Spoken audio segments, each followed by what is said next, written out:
I think a lot of people have misconceptions about marijuana because they remember or they think about the reefer madness days. That isn't what legalization is about, actually, because it's not about the Dead concerts anymore. It's not about Rolling Stones or Roach Clips.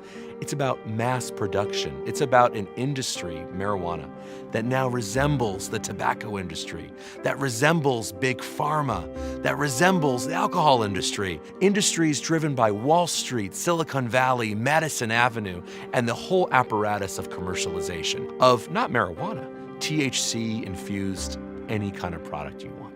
So legalization is essentially encouraging a new generation of drug users. And it's encouraging that by pushing legal businesses that are above board, that are not hiding. They're actually, not only are they not hiding, they're proud of what they're doing. They're advertising, they're paying off politicians, they're coming up with new product lines and new taglines and really cool colors and in media that young people see and hear. And what we've seen in Colorado, for example, is that the pot shops are all concentrated in poorer communities and in Latino communities and other vulnerable communities of color, because that is where you are able to target the folks who may more easily slide into heavy use. And you need heavy users if you're a commercial industry. That's how you make your money. Also in Colorado, we're seeing not only the drunk driving problem that we've had for a long time, but now a stoned driving problem, a drugged driving problem. And marijuana directly impacts, and anybody who knows someone who smokes marijuana can also tell you this, it impacts your reaction time, right? It impacts your reflexes. I mean, that's not debatable. Well, that's kind of important, reaction time and reflexes when you're driving.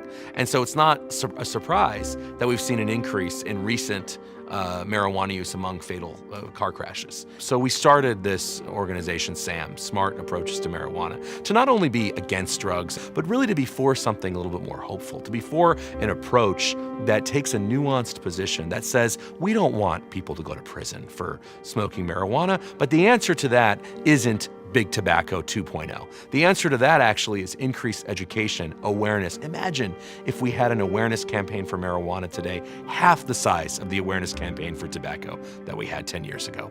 Those are the kinds of policies that we're pushing for at a time when a massive new industry, the marijuana industry, sees money everywhere and is trying to exploit that and hook kids to be their lifelong customers. So I don't know if it's gonna take 5 years, 10, or 50, but there's no question in my mind that we are gonna win this fight. People do not want to be bamboozled by another industry that is simply trying to get rich off of our kids' future.